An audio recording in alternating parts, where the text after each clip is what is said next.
Good morning, everyone. We are so thrilled to have each of you with us today. My name is Dr. Zach Bryan. I'm the director of the North Carolina Oral Health Collaborative, and it's so wonderful to be with you all this morning.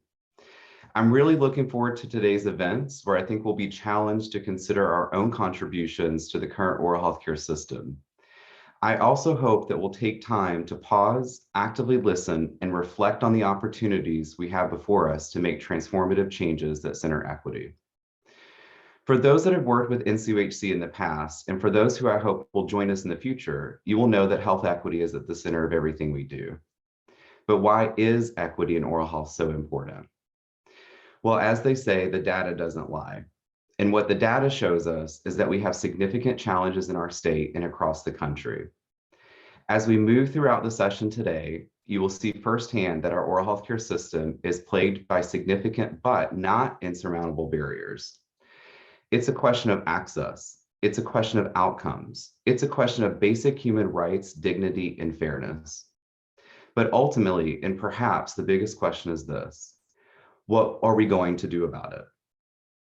The simple truth is that every North Carolinian deserves equitable access to quality oral health care, and we have a moral obligation to create an environment that supports this aim. Because as we've seen throughout history, too often, the past becomes prologue. We cannot let that happen. The stakes are simply too high. The roots of inequities in oral health and oral health care run deep. Systemic racism, income inequality, disparities in transportation, employment, housing, and food security, just to name a few.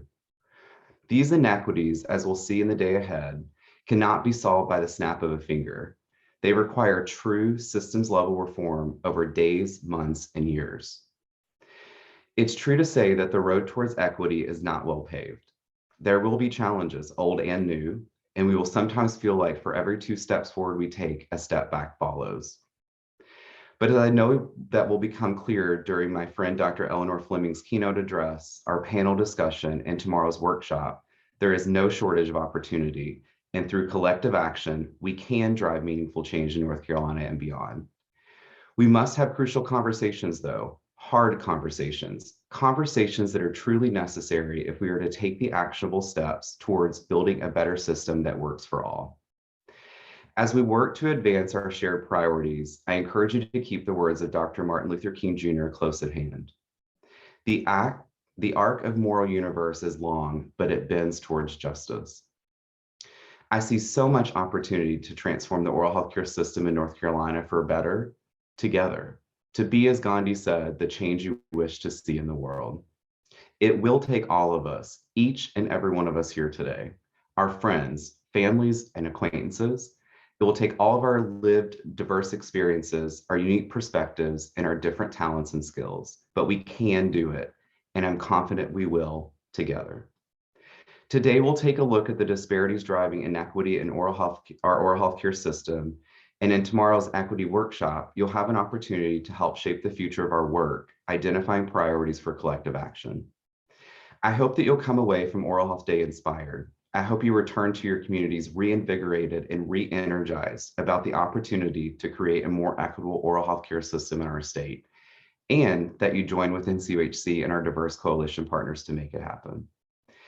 I'd like to take this opportunity to thank our speakers and panelists. We put together an incredibly diverse lineup, and I have no doubt that you'll be inspired by their stories and resolve.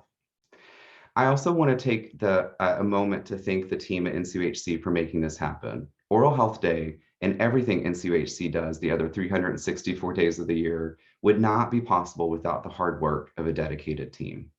So thank you, Crystal Adams, Brady Blackburn, and Sarah Heenan. You all are inspiring. If you haven't already, I'd encourage you to take a moment to get to know these incredible people. I am so honored to have the opportunity to work with each and every one of them. I also want to take a moment to recognize Dr. Ruma Simhan. Dr. Simhan joined the NCUHC team to assist in event planning and strategy for today's event. She joins us from the Division of Public Health at the North Carolina Department of Health and Human Services, where she currently is the dental public health resident. Thank you so much for your efforts, Ruma. The event today, I have no doubt, will have been made better by your contributions. And finally, to each and every one of you here today, thank you. Thank you for being here. Thank you for having courage, the courage to acknowledge that our system is not perfect, and the commitment to act in creating lasting change.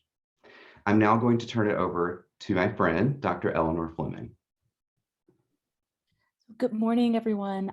Thank you, Zach and the team for allowing me to come and share some time with you. So I am bringing you greetings today from the Isleta Pueblo community in Albuquerque, New Mexico. And usually I start my presentations with a land acknowledgement about being on unceded territory. And this is a first for me to actually be on territory that belongs to community, where community are functioning and thriving. I'm here for the Society of American Indian Dentists meeting, and I share this with you in part because as part of thinking about equity in action and how we can be oral health advocates using anti-racist practices, it's important that we show up and be present with communities, with organizations that may not be our own.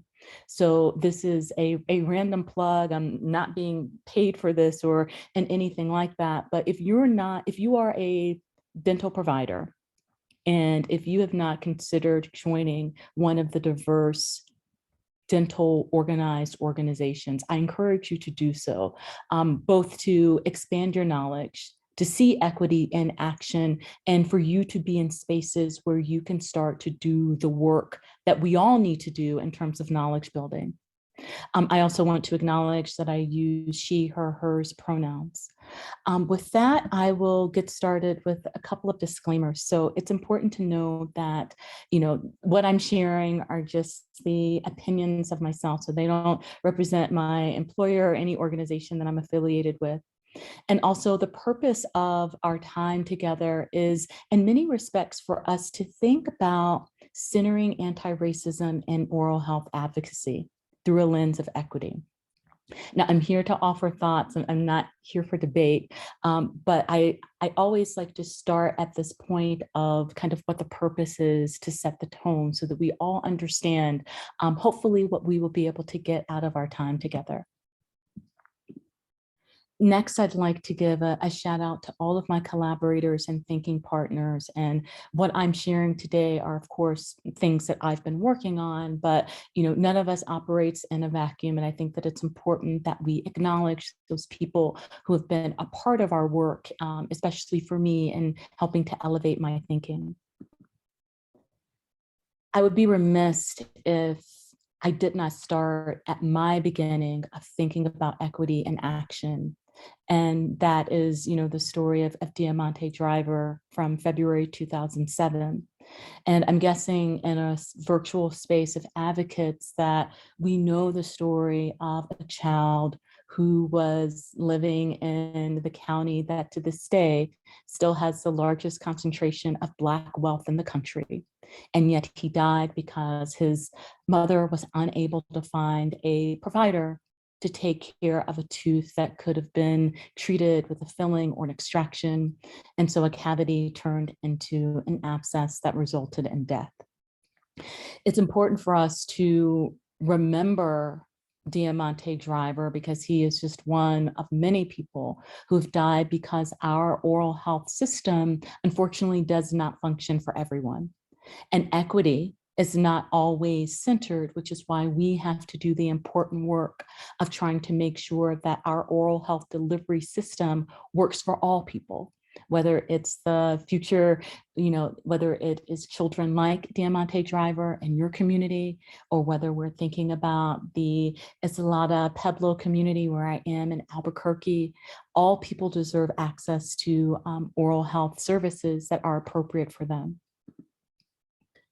I also want us to have a few community agreements. And again, because we are talking about anti-racism and by virtue of that racism, I think it's important that we have some community agreements. So I hope that you will listen actively, and take time to, take in information that may be new for you. Or if it's old information, see where it may reinforce or add to what you already know.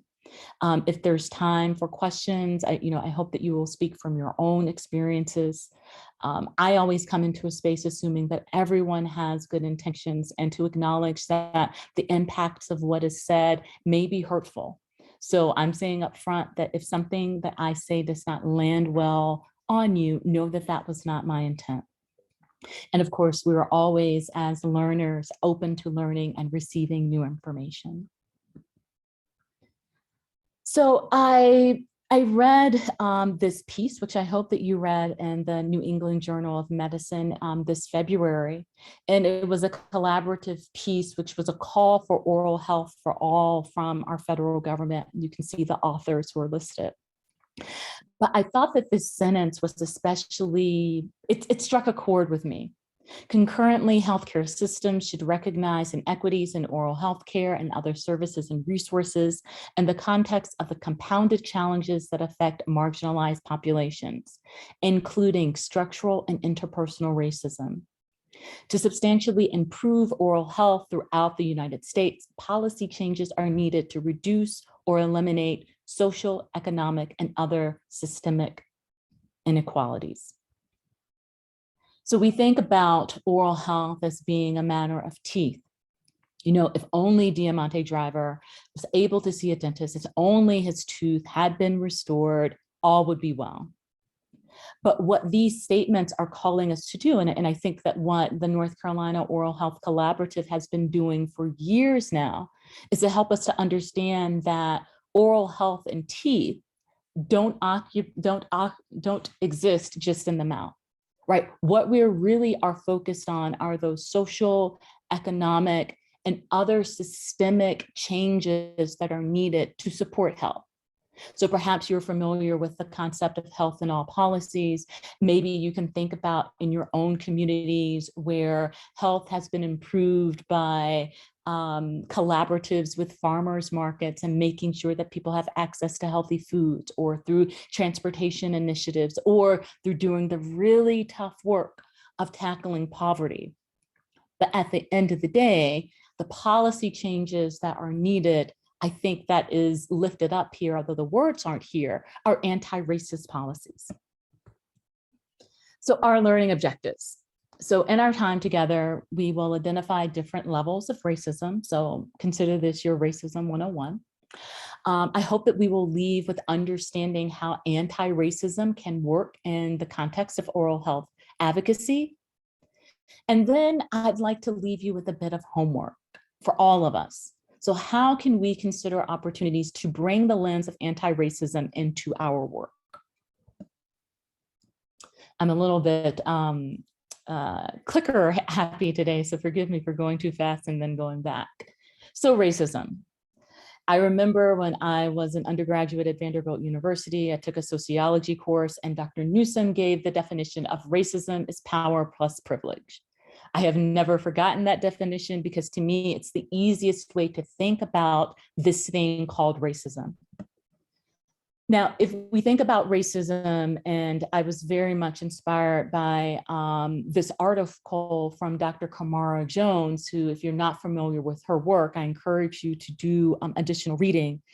She has held many roles and served in many positions at CDC, at Morehouse School of Medicine, and previously as the president of the American Public Health Association. But what she writes is racism is a system of structuring opportunity and assigning value based on the social interpretation of how one's look, right? Race. That unfairly disadvantages some individuals and communities, unfairly advantages other individuals and communities, and saps the strength of the whole society through the waste of human resources. It's that last part. Right? It's not that racism just like hurts or it makes certain people feel uncomfortable, but it's actually sapping the strength of the whole society through a waste of resources. And I couldn't figure out how to highlight the last sentence, but I also want to draw your attention to that. So by acknowledging that racism saps the strength of the whole society, we recognize that we all have skin in the game to dismantle the system and put in its place a system in which all people can know and develop to their full potentials. Again, this is the call of anti-racism. And this is where, for those of us who have power and privilege, the work begins to try to both acknowledge racism and to undo its effects. I love, in thinking about privilege, I always hearken back to Peggy McIntosh. And again, if you have not read her work about white privilege, I highly recommend that you read it. But outside of the context of white privilege, and to help us all to think about the many ways that this work of anti-racism is actually work that we all need to do, is the many ways that we are privileged. So we may be privileged because we identify as being white. We may be privileged because we are able-bodied. We may be privileged because we are heterosexual. And you can read all of that listing on the left and maybe think of, in your own communities, other ways where you may be privileged. Perhaps having, a college degree makes you privileged, or having a professional degree adds to your privilege.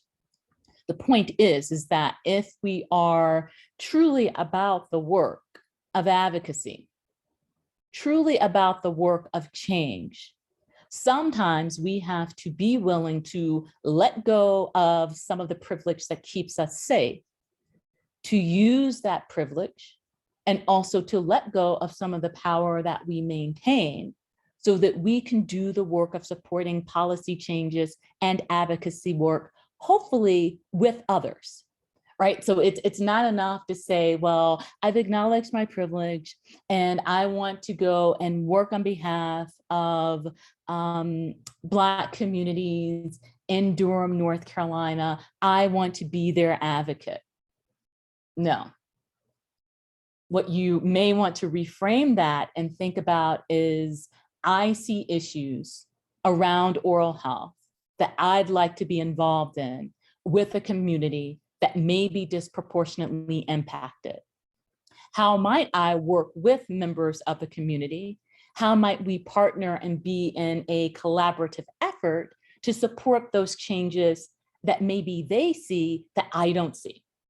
So then again, this is where thinking about our privilege, and not just the ways that we present in our work, but the ways that we may even present in our advocacy, and how that may actually be doing harm, even though it could be unintended. So as we think about levels of racism, and again, we're living in 2022, so I hope that this is just a refresher for you.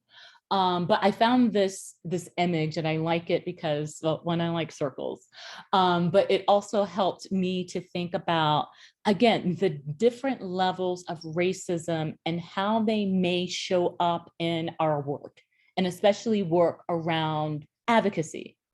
So, we can think about that internalized racism that an individual may carry, right? Those ideas about hierarchies, those ideas that may lead to othering people. We think about the interpersonal, which may appear in biases, stereotypes, prejudice.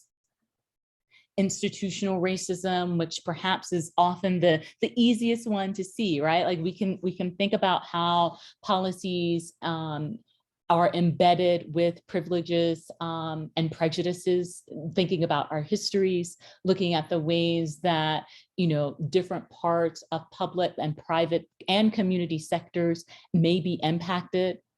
And then there's the structural. There's the stuff that we live in, where this idea of race has been embedded and perpetuated and has gone on for generations and generations and generations. I spent Juneteenth at the National Museum for African American History and Culture with a friend. And in the museum, if you've never been, they've got an amazing gift shop. And my friend was looking at the books, and she came upon the book about the Wilmington race riots during Reconstruction that essentially destroyed the Black community there. And she was saying how we knew about Tulsa, we knew about Greenwood, but what about Wilmington, right? And so I bring this up because that is a part of structural racism and a history that is very much alive in North Carolina, that again, if we are to do the anti-racist advocacy work to promote health for people who have been disproportionately impacted by power and privilege and things that they did not cause on themselves, right? Some of that has to do with reckoning with history. And I think Zach brought this up nicely in helping us to think about context. And structural racism, in many respects, is that context. Systemic racism is so embedded in systems that it is often assumed to reflect the natural, inevitable order of things. On my flight to Albuquerque, I read a book, Critical Race Theory in Education. And the author was making this case that Braverman et al. Also make in their work, is that why systemic racism is systemic, right? Is because we take it as the natural order. Like, it is the natural order that some communities are poor or low resourced and others are not. It's the natural order that some schools are failing and others are not. It's the natural, like, it's the story that we tell ourselves to justify a reality. And I suppose that, in doing that, that gives privilege and power to others. But again, what does it do for those who have been left behind, left out, forgotten about, and the impacts that it has on their lives? And again, for us, thinking about their oral health. So perhaps you've seen this racism iceberg, but just to frame racism in another way, we can think about, again, the hate crimes, the microaggressions, the everyday slights, the things that we think of as racism. But what happens when we dig a little deeper and think about mortgage redlining? Think about school segregation. Think about political representation and who in the year 2022 is still fighting and struggling to vote. Thinking about mass incarceration, thinking about even media portrayals. And when it comes to media portrayals and images, those things matter. So I was looking, my mother is looking for a dentist back home. And she asked if I would help to find her a dentist. And she wants to stay in our community, which I get it. So I'm looking through all of these websites of the dentist in our very affluent home in Williamson County, Tennessee. And I did not see me, I did not see her reflected in anything that was being promoted by these dental providers, right? There were tons of white people.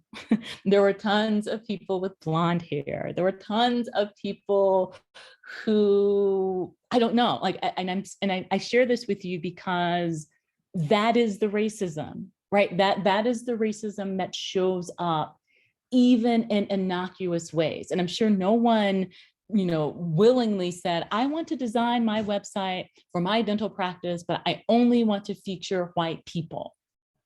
But what does that mean for my Black self trying to find a dentist, for my Black mother having some assurances that when she goes, she will be treated well?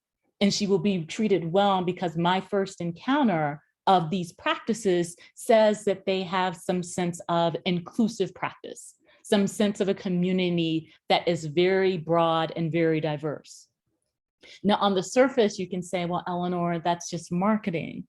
But in the context of looking at the bigger picture of, if I am someone who has Medicaid benefits and I'm trying to find a provider for my child, if I don't see a provider that either looks like me or a provider whose website reflects me, would I be willing to take my child to that provider? Maybe I would, but maybe I would go in with a lot of anxiety And I say this because there's literature that's coming out that, anxiety around patients' experiences with discrimination, with racism, is actually impacting the degree to which they either access care or don't access care.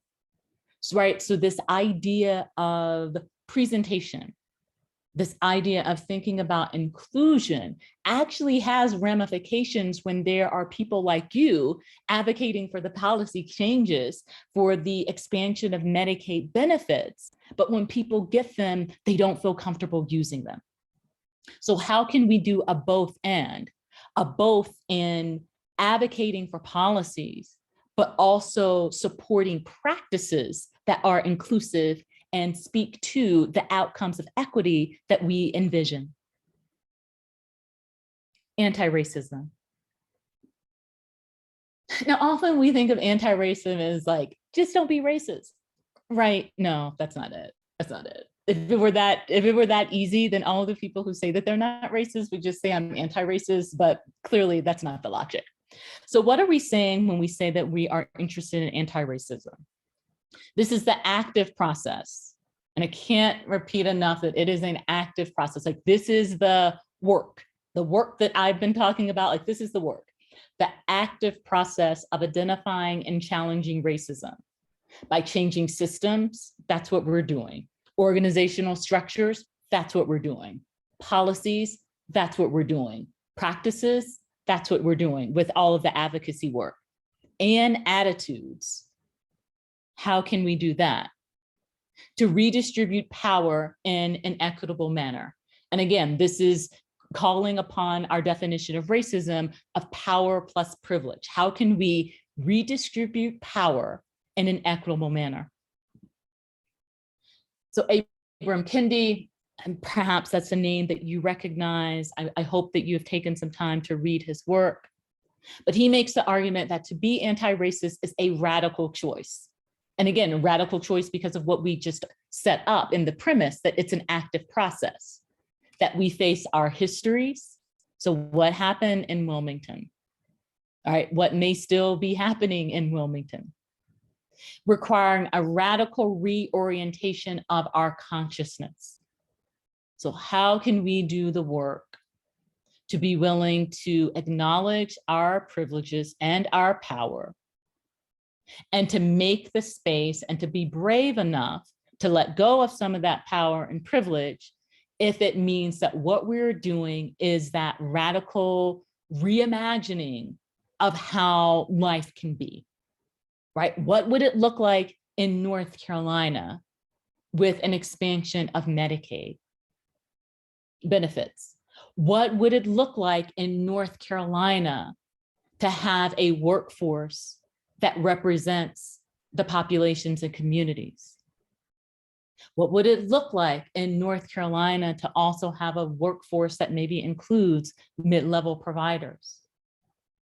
What would it look like in North Carolina to make sure that the schools that have been disproportionately impacted by desegregation are the same schools that would have oral health services in the school, right? How can we do all of that, making that radical choice to be anti-racist in our practice, in our advocacy, in the work that we do, in how we show up? I found this and I thought it was a nice way to think about all of the ways that being anti-racist can present itself, right? It can be, if you see something, say something.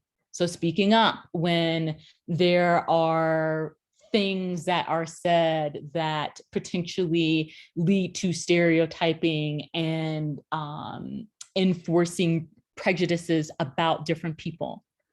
Having difficult conversations within our institutions, within our communities, to come to grips with the reality of things that maybe we've done, things that maybe have been done on our behalf.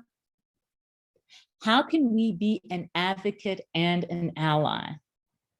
And, and the work that I've been doing, it's being an advocate and an ally that I find to be the easiest of the work.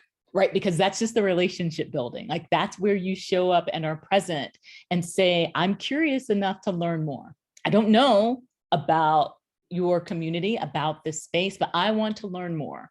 And in learning more, I'm prepared to go back and do the work where I am to improve circumstances. How can you understand, again, those struggles for racial justice that may be going on in your own community, maybe even in the places where you work, if you work in a large institution? And how can you ensure that for those of us who work in places where there are values aligned toward equity, diversity, and inclusion, how can we ensure that those values are being lived in the culture? So how can we support a culture change that is anti-racist? All of this and more can be done. And again, the advocacy work can be in the small P policies, how we think about hiring. What does it look like for people who have a seat at our leadership type tables? And then those big policies, you know, the ones where you're going to your local government or to the state legislature to really advocate for the change. And again, because we know that what we're talking about with oral health isn't just a matter of teeth and mouth and gums and heads and necks and all that good stuff, but it's also about the people and the communities and what they bring with them and also what they don't have.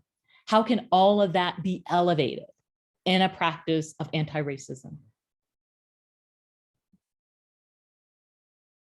Equity in action. I love this, this figure because to me, it makes it crystal clear, right?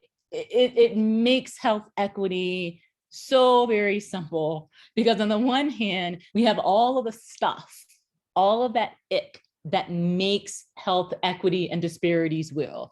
Homophobia, transphobia, ableism, racism, sexism, xenophobia. Add your favorite ism and it's probably gonna fit here. And all of that ick gets put into our systems of social capital, education, transportation, employment. You can read the list. Even thinking about housing, public safety, which gets spit out into health outcomes and the disparities and the numbers that you will hopefully be presented later in your time together. But if we can do the work on that front end, and again, I'm making the argument that from a health equity perspective in the year 2020, what needs to be done is work around anti-racism. You can figure out where in that middle section of white rectangles you want to do your advocacy work, hopefully to improve the outcomes. And again, advocacy in action includes everything from, again, those institutional level policies on hiring and promotion, those interpersonal level work that we need to do around internalized racism, embodying inequities, and then that community level work that we can do around resource allocations, segregation, housing, and then the biggies that we're gonna all need to be lifting and climbing and doing the work. And here they list immigration, incarceration, predatory banking. Again, pick your favorite of those that make sense to you in the space where you're working, but that's the level at the systems where work needs to be done. So if we are to do health equity, racial equity work in oral health, and again, now is the time for us to bend that arc toward oral health equity by targeting systemic racism. What does that look like?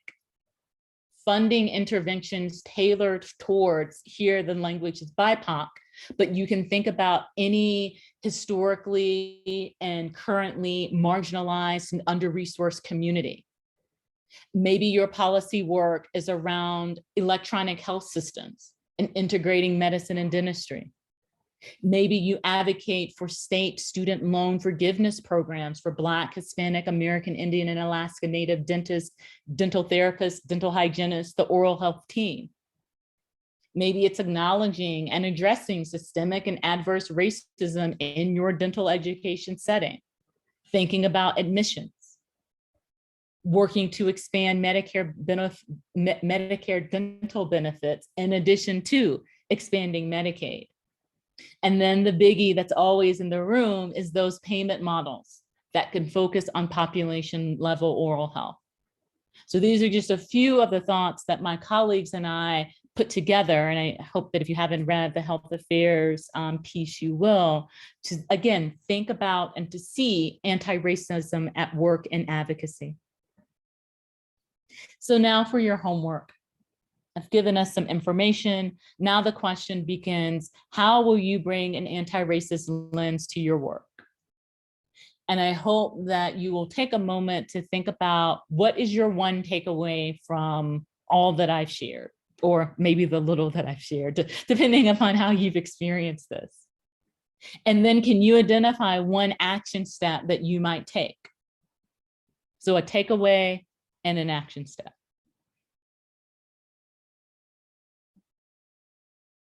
And finally, always there are resources to support our learning. And I'd just like to call your attention to the AAPHD white paper on anti-racism in dental public health, if you are a dental public health person. And then also to make you aware of the special issue of the Journal of Public Health Dentistry that was released yesterday online, open access to all of the articles if you want to engage this in a more rigorous way to see what's being done in the literature. So we said that we were going to do these things, so I hope that we did. I hope that we identified different levels of racism. I hope that you have an understanding of how anti-racism can work in the context of oral health equity. And I hope that you will consider opportunities to bring the lens of anti-racism into your work. So we are all in this together, and onward together is my new favorite hashtag. So onward together in our efforts to make oral health practice an anti-racist practice. Thank you.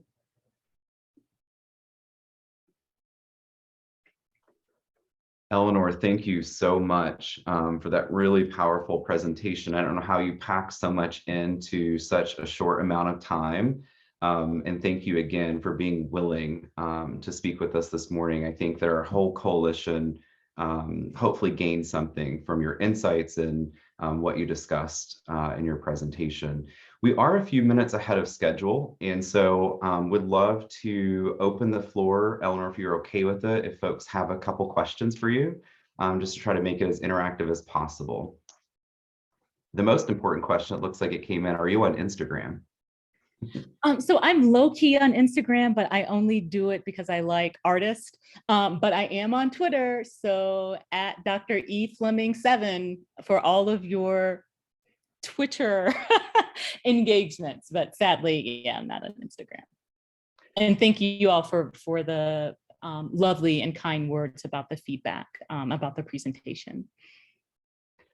All right, so we're going to open the chat. If folks have questions, please feel free to go ahead and put them in the Q&A.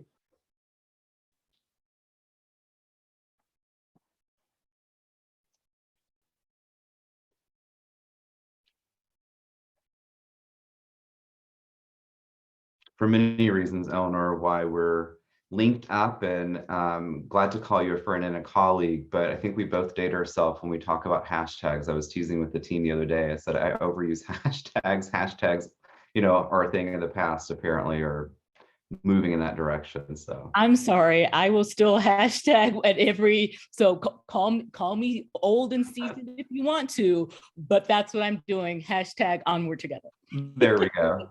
I love it. Hashtag onward together. So thank you, Dr. Mitchell. So for healthcare providers to advocate in their communities, you know, I always imagined that if I did not become a dental epidemiologist, I would have been that healthcare provider and an FQHC who was always getting into good trouble because I would have been the one who would be like drilling and filling in the morning and out in the streets in the afternoon. So as a healthcare provider, how can you advocate for communities? Again, the question that I would ask you is, how are you showing up for the community? Right? If you are in a community, how does the community both know you and you know the community beyond the patients? So if you didn't go to their, and only because this was this weekend, like if you didn't go to their Juneteenth celebration, or if you're not at the Pride event, or whatever the big community event may be, it makes me wonder, like, how are you going to be able to build the relationships in order to be the advocate, but not the advocate per se, I would say to be the ally. Because one thing I think that we lose in thinking about advocacy is we think, oh, we got the solutions, the people just need us. No, the people got the power. What they need is for us to use some of our power and privilege to get out of the way, to elevate with them. So again, I don't know where you are, but my first step in terms of thinking about what you can do is figuring out how you can build relationships with the community. And once you have built those relationships with the community, figure out what it is that the community wants. And do you have the bandwidth to be able to support them in their efforts? So that would be my next step. And hello to my, to someone who has been an ally and an advocate for me, Dr. Weintraub. So we just celebrated Juneteenth. What are your thoughts on how it should be celebrated? So I didn't grow up with Juneteenth. It wasn't something that we did in Tennessee. So I went to my first Juneteenth celebration last year, where I was a speaker. And this year, as I said, I celebrated the occasion at the National Museum for African American Heritage, History and Culture, because that's the place that I love. And that's the place where I wanted to be in community. You know, I think that Juneteenth is one of those things where we have to be very careful not to make it a hashtag Juneteenth 2022 with like a fist. Like, it's not about that. Again, it's how are you doing the work? So did you show up to an event, hopefully masked if it was indoors or outdoors, to be with community? Did you do readings to learn about the history of Juneteenth, to learn about not just the history of Juneteenth and that day in Galveston, but to learn about histories and things that are happening in the past in North Carolina? So how are you resourcing yourselves? To me, whether it's Juneteenth, whether it's Pride Month, whether it's Hispanic Heritage Month, whatever the month is, we should use it to resource ourselves, to learn more, and then to figure out where it is appropriate for us to do the work. And please, whatever you do, don't let the work be performative. So do not go and buy a bunch of red, green, and black stuff and put on your t-shirt from Target and think that you're doing Juneteenth. Because if you see me, and I see you, I'm giving you side eye. And there's no hashtag on that. I will judge you. And you can judge me for judging you, but I'm gonna judge you. We have to show up. And again, this is what the work of anti-racism calls us to do. This is what advocacy calls us to do. We have to show up and engage, to learn, to partner. And if it's performative, people smell performative 50 miles away and they won't touch you. And you'll be like, well, why won't they come to our Sealant program? Because they don't trust you, because you're performative. Okay, I'm gonna stop there. Okay, Susan said, what is the most innovative work that you've seen bringing medical dental worlds together? You know, Susan, I am reminded and continue to be stuck on work supporting pregnant people.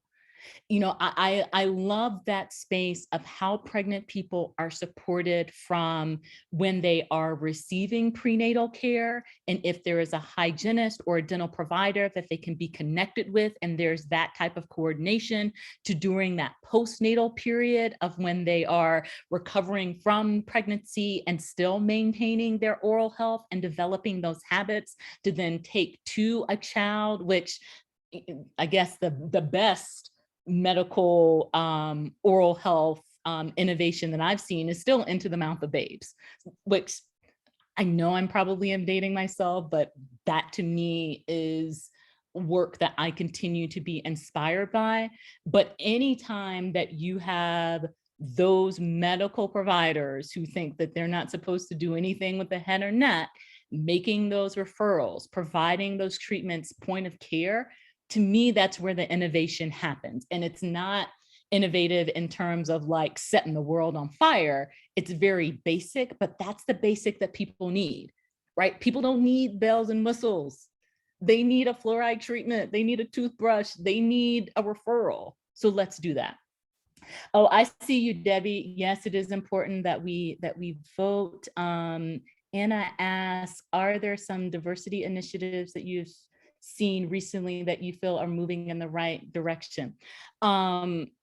Diversity, I don't know. Like I even though my title has equity, diversity, and inclusion in it, I tend to lean more towards the equity side of things. So if I can reframe your question, are there any exciting equity initiatives that I'm seeing? You know, I think the most interesting one that I've seen, and part of why I'm here attending the Society of American Indian Dentists, is work thinking about inclusion with the workforce. And I think that we have finally, even though Marco and the team at the Health Policy Institute at ABA have been basically telling us the same thing for, let's be real, a couple of decades now, that the number of Black, Hispanic, American Indian, Alaska Native dentists, especially dentists who identify as males, have either stayed the same or gone down. And where I'm seeing interest and work is building pathways to the dental profession, which I realize is in many respects putting the cart before the horse. But if we don't have a workforce, and a workforce that in all respects to those of us who are providing care to people where there is a discordance between patient and provider, if we don't provide healthcare workers who look like populations, I don't know what that means. And why I emphasize patient-provider concordance, because if you look at the work of Rachel Hardiman and others looking at maternal morbidity and mortality, Black pregnant people fare better with Black providers. And there's work that's growing in the oral health world that shows that when you present a patient who is similarly diagnostics and everything else, except one is red as white and one is red as Black, it's the Black patient who gets the tooth extracted and the white patient who gets the root canal. So something is going on in our healthcare system. And to the degree that we can build a workforce that represents, to me, that is the more interesting work. And I've lost, Hannah. Hannah, okay. Zach, can I take Hannah? Because I feel like you're gonna like pull me off the Zoom if I keep going. No, I'm not gonna pull you off the Zoom. It's pronounced Hannah though. Oh, I'm sorry. Oh, my bad, Hannah. I flunked phonics in kindergarten. Okay, so Hannah asked the big question about research. And I realized that for those of us who may be in an advocacy space, you just look at the research, you take the data, you share it with decision makers, and you keep it moving. So maybe you're not looking at the back end of things, of thinking about the research. But for me, the research becomes all the more important, and especially clinical research, because if we don't have researchers, again, operating with this lens of anti-racism, what are we doing? So if you've got a clinical trial and your clinical trial to treat periodontal disease or oral cancer or whatever it may be does not have a population that reflects your community, and thinking about North Carolina, that means that you're going to need to have Black, Hispanic, Asian American, American Indian, Alaska Natives. Like if those aren't in your clinical trial, am I going to trust the results? And I think the data that we're seeing with pulse oximetry and things where there have been these standards of medical care that have not included Black people who bear the disproportionate burden of disease, it becomes problematic. So this idea of saying that we're going to have a radical reorganization, a radical consciousness raising about how this thing called racism has been normalized and seeps into just about everything that we do, and it makes it into the research, that's a problem. Now, and last thing, and I'm done. Now, from a public health perspective, thinking about EPI, and this is where kudos to the amazing workers and supporters in your state health department. This is where you're actually ahead of the curve and disaggregating data. Because if we don't have data that is disaggregated so that we cannot see what's going on in Mecklenburg County, potentially at a particular census tract that we know is historically a Black community, or if we don't know what's going on in Asheville at a certain level of data, like if we don't know, we're flying in the blind. And the degree to which we can have best practices from the state, the degree to which at your county levels, you can advocate for that data disaggregation and also advocate for the funding of public health. We need all of that, because with bad data, bad decisions get made and people die. Well, on a sour note with people die. But okay, hashtag onward together, anti-racist and advocacy, equity in action. We got this. Absolutely. Eleanor, thank you so much again. I mean, for folks that didn't have a chance to have your questions answered, please submit those post the event to us, and we'll make sure that those get to Dr. Fleming for her to answer on her own time.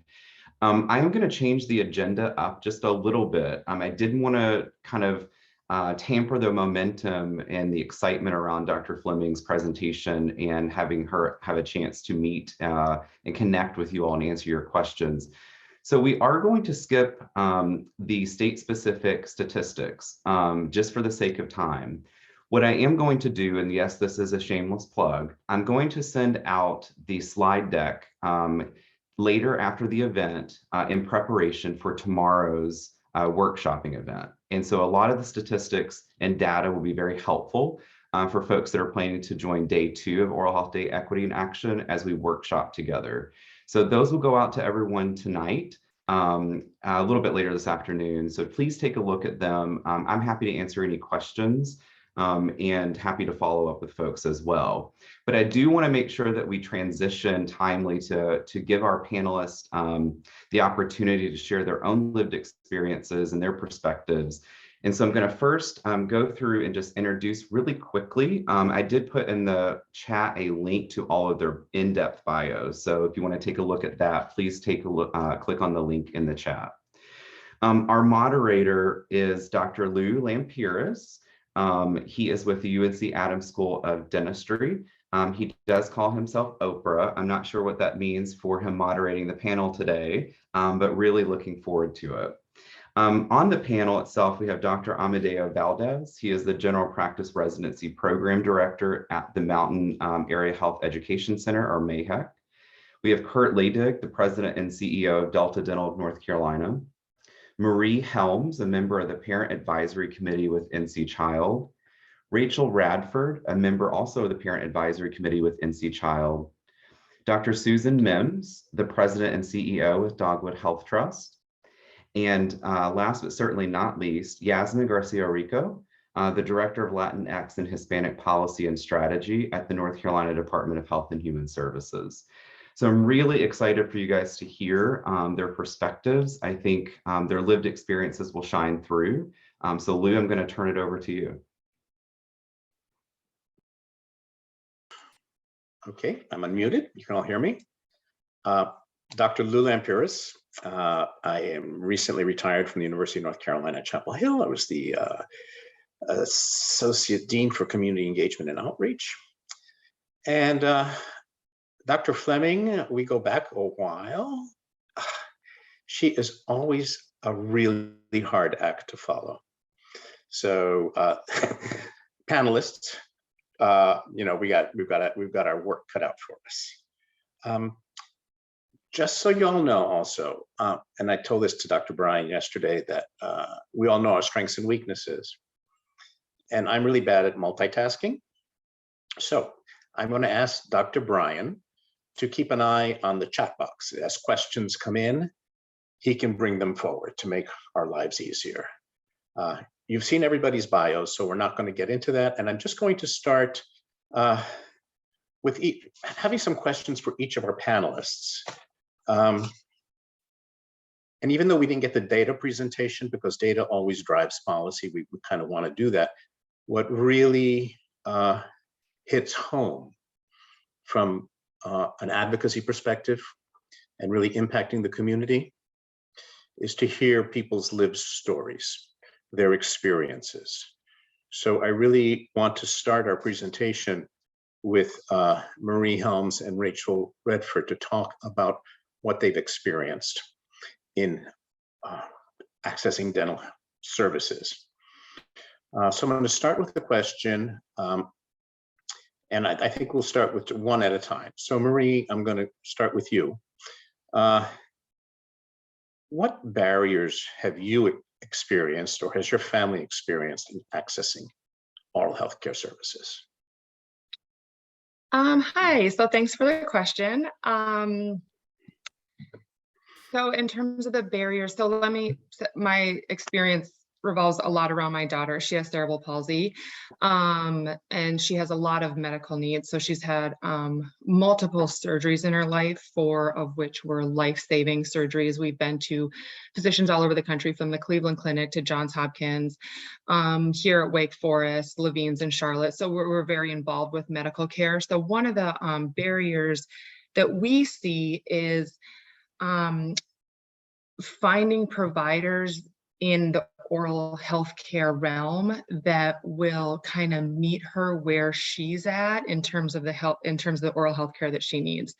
For me as her mom, it's so important I know for children with cerebral palsy, if their oral health care is not taken care of at an early age, it can cause some really significant health issues later in life.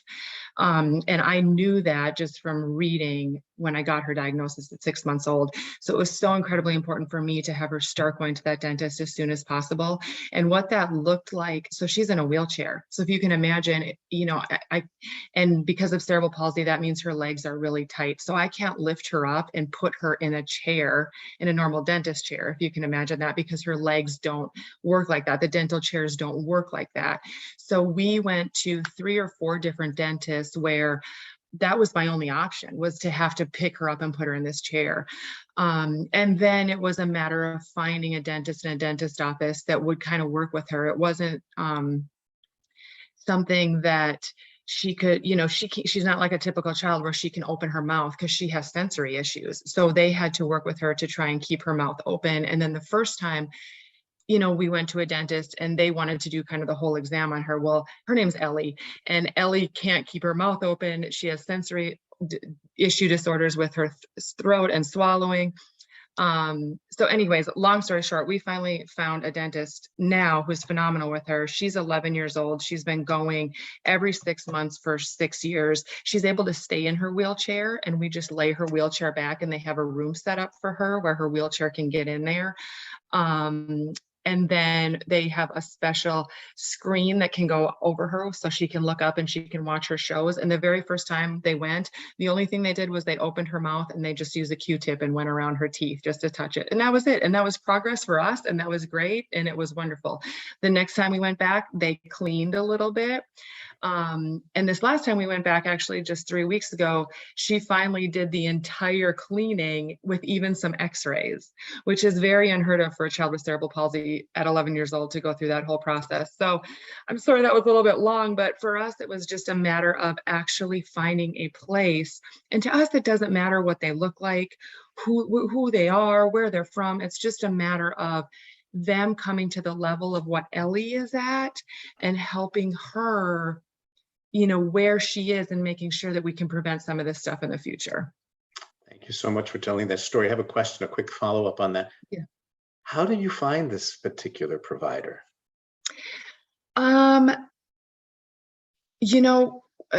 Good question. They're actually local to our community where we live. And I had to go in and kind of tell our story of the different dentists we've been to before to this dental office and say, this is what we've experienced. This is what Ellie is. This is what she has. Can you guys help us?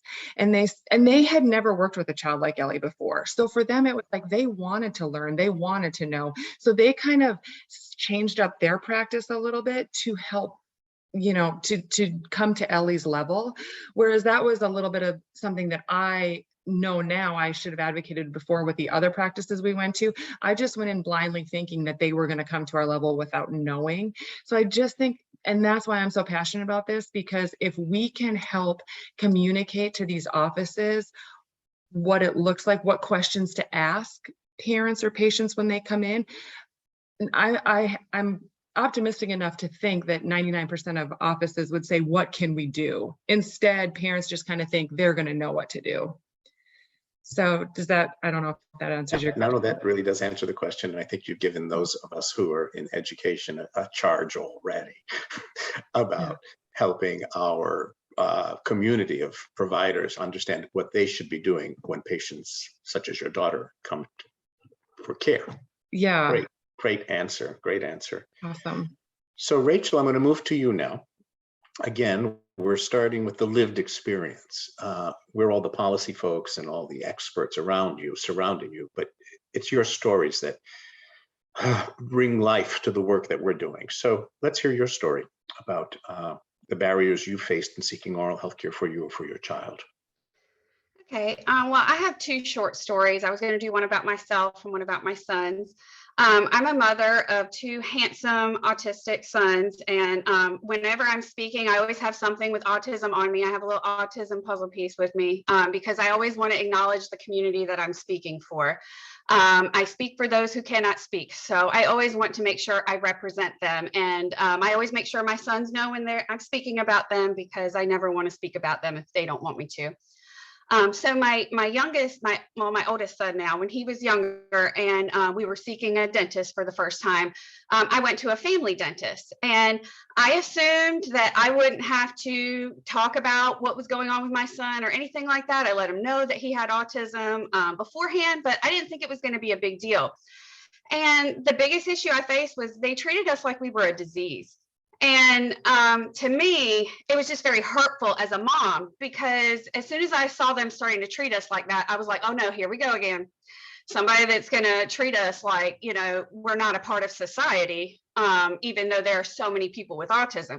So I let the assistant know. I said, okay, just if you over explain things to my son, he'll be okay. But right now he's in shock coming in here, hearing all the noises, seeing all these instruments. This is his first time ever in a dental office.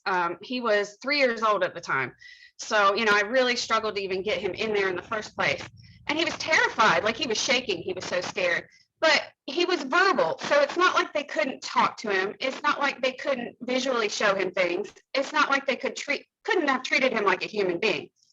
So for me, I was just really hurt at that point. And the dentist didn't even want to come in and talk to me.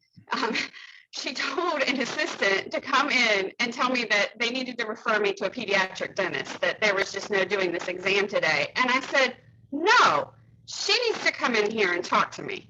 And so the dentist came in and talked to me, and, I let them know, I said, you can't even talk to my son. You can't even explain things to him. This is just a wasted visit. Do you know how hard it was for me to get my son to come in here and just even look at you all? And I said, I'm willing to do anything. I said, I'm not going to hold my son down. I'm not going to scare him. I just want to get a basic, like, here I am. This is what I do. I said, this isn't a wasted visit. You're setting him up for a lifetime of appointments. And they just didn't want to have anything to do with me. And I probably left about 5 minutes later. I was very upset. My son was upset. He was crying. I was crying. I felt like I was disgusting.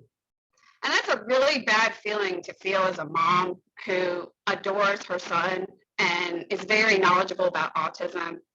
And I felt like as a family dentistry, they should have been knowledgeable, extremely knowledgeable. I couldn't have been the first person to bring an autistic child in or somebody with autism, it just, so I was very hurt. So when I come in a space, I want to acknowledge that anybody that helps families should help autism families.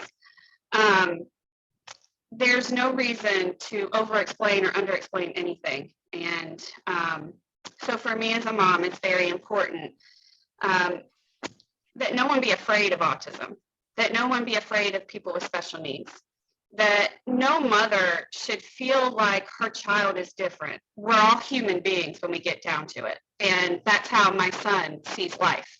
He sees us all as humans. He doesn't see you as a boy or a girl or how we all view each other. So that's what I hope that happens in dentistry.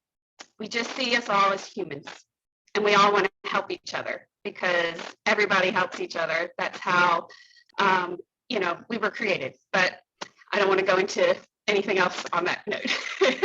So my personal experience, I grew up with a single mom, and dentistry was not important. It was a luxury. We just didn't have the money for that. So I didn't see a dentist until I was 22 years old. I was absolutely terrified to see a dentist. I didn't even want to go in the office. I was bright red in my face and chest. And I will never, ever forget the dentist that made fun of me for being red in the face and chest.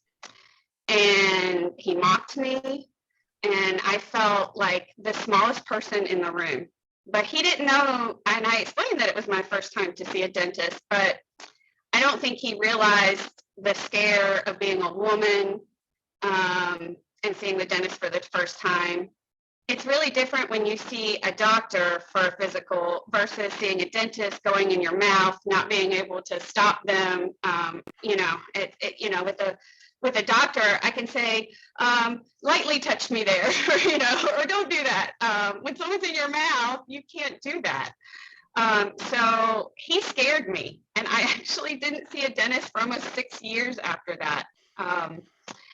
And when I was to that point, I had to have a tooth removed. I was in horrible pain. I had a very infected tooth. I didn't even want to go in the office, but I was in so much pain that even taking over-the-counter pain medicines was not helping me at all. And so I went in the office, and the dentist explained to me, he said, we can take this out right now, and you can be out of pain, and you'll feel all better, or I can send you to an oral surgeon, and, you're going to have to wait. And I was like, you're not doing that. Are you kidding me? This is not happening today. And so he referred me to an oral surgeon. Well, unfortunately, I live in a rural county, and so I was going to have to wait 2 months to have my infected tooth removed that was causing me so much pain. I couldn't sleep. I couldn't eat. I hated life. And so I was on antibiotics. I was on pain medicine. So a week went by, and I called my dentist back, and I said, please see me. I don't know what to do.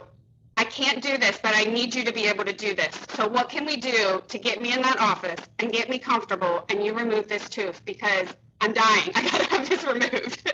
My family's not gonna like me anymore if this tooth isn't removed. So I went in there, and he had a woman with me first, and she had already had a tooth removal before. And so she talked me through it, every little thing. And she said, we can do this. We'll do this together. I'll be with you the whole time. And she actually held my hand during the whole procedure. And the dentist, he was phenomenal. He talked me through everything. I was in no pain. I was terrified the whole time, but he made sure that I was comfortably terrified, I guess is what I should say. But he got me through that experience. And because of that, I came back to see him again and again and again and again. And for the past year, he has been able to help me overcome my fears. He fixed all my cavities. I'm cavity free now. I'm doing great. He also found out that I'm allergic to sodium lauryl sulfate, and that's why my mouth is so sensitive.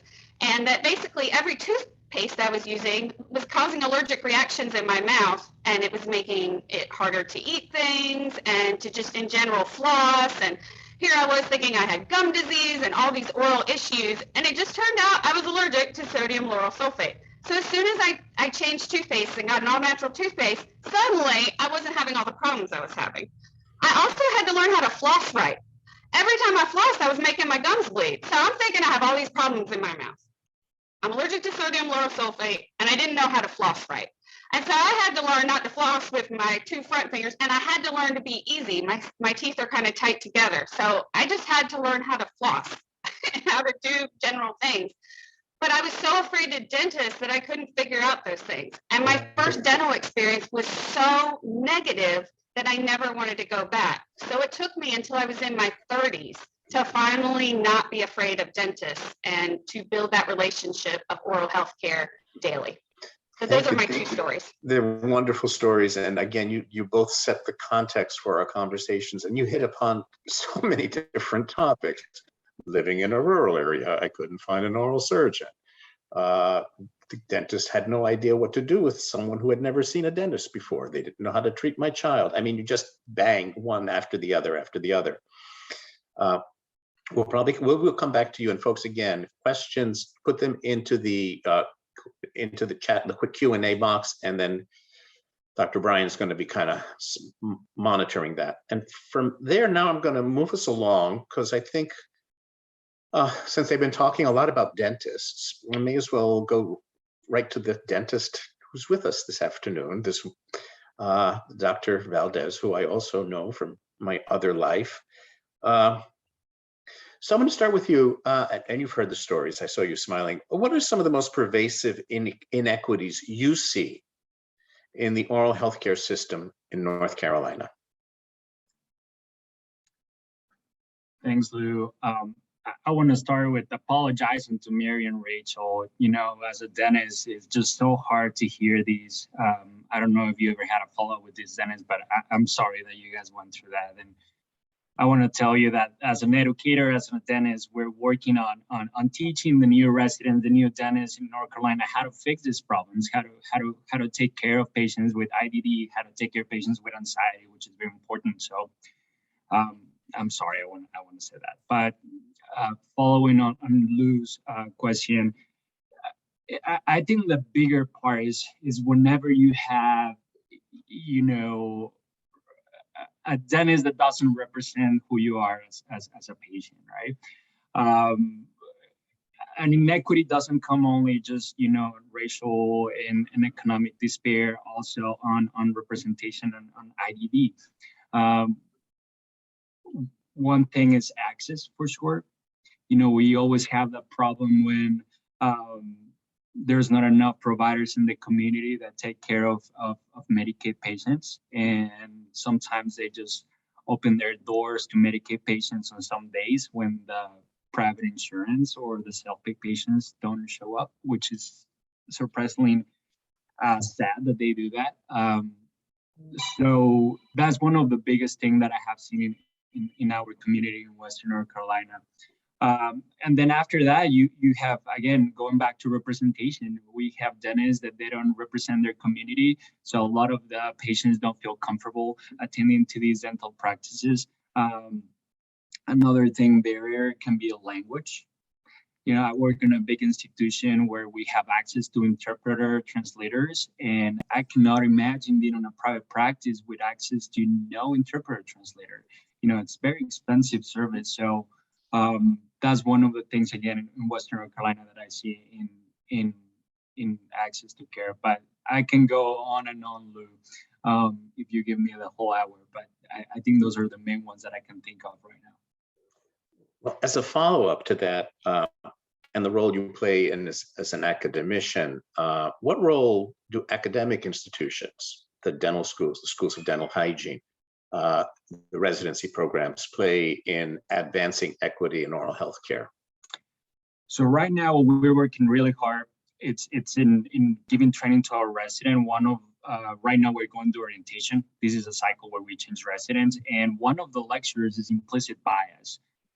We're working really hard on giving them the right tools for them, not only to do the patient, but also their colleagues. You know, we give a training on microaggressions, which that can be really hard for a dental assistant, for a front desk person, for another co-resident to live through every day. So we give them the right tools for that. And then recruitment. Again, going back to representation matters. Every time we have applications, we have 100 applications every year for 7 spots here at MHEC. And the first thing that I think of is equity, right? Is diversity. who are we going to have in our 7 group of residents, and how we're going to make this a cohesive group that can take care of the community of Western North Carolina. So recruitment is very important. Thinking about programs, from all the way from high school. We have a program here in Mayhew that we allow high schoolers to come and shadow healthcare careers, and it's very focused on minority students. So representation matters, and recruitment is a big part of advancing equity in healthcare. That's great. And I'll ask one final question before we move on to other panelists. Do providers have a responsibility to engage in advocacy to address inequalities? And if they do, how should they go about doing that? 100%. I will put my, political hat here. I mean, the first one is voting, right? And not only voting for your local representatives, but also for who is in the dental boards. I'm part of many boards in the state and also in my community. I'm a dentist for the Health and Human Services Board, and that matters who is on that position. So you can be on private practice, you can be on an educational setting. If you don't represent your field, someone else is going to represent you. And maybe that person is not a dentist. And maybe that person may not be someone that looks like you and is completely opposite to you. So I teach the residents, you can be involved on this thing. It will take a little bit of your time, but it's going to pay off in the long term. It's going to change your community. It's going to change your career. So little things like that, they can be involved. But I think we all know the most important is voting.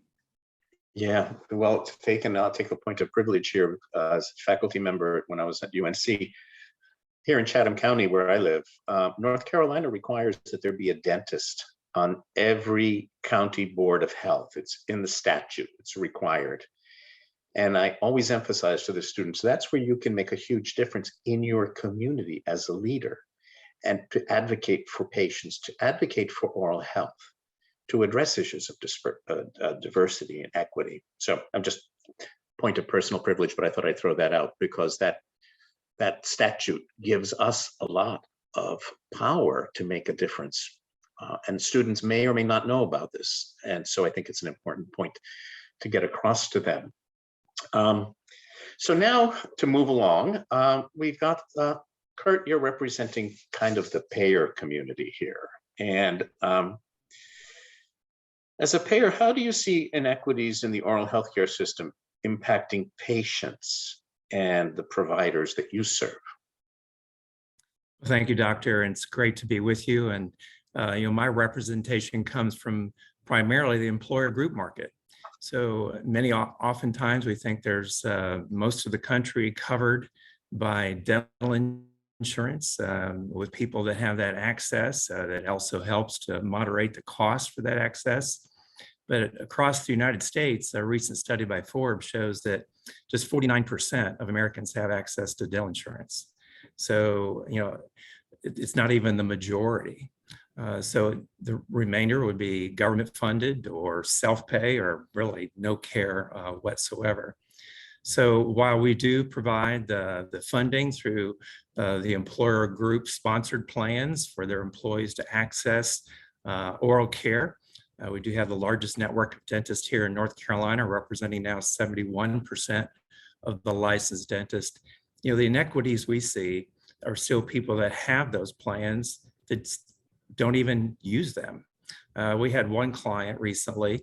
I was looking at some of their data, and although they had a plan with 100% coverage for cleanings and exams, 31% of the employee base had not seen a dentist in the last 2 years.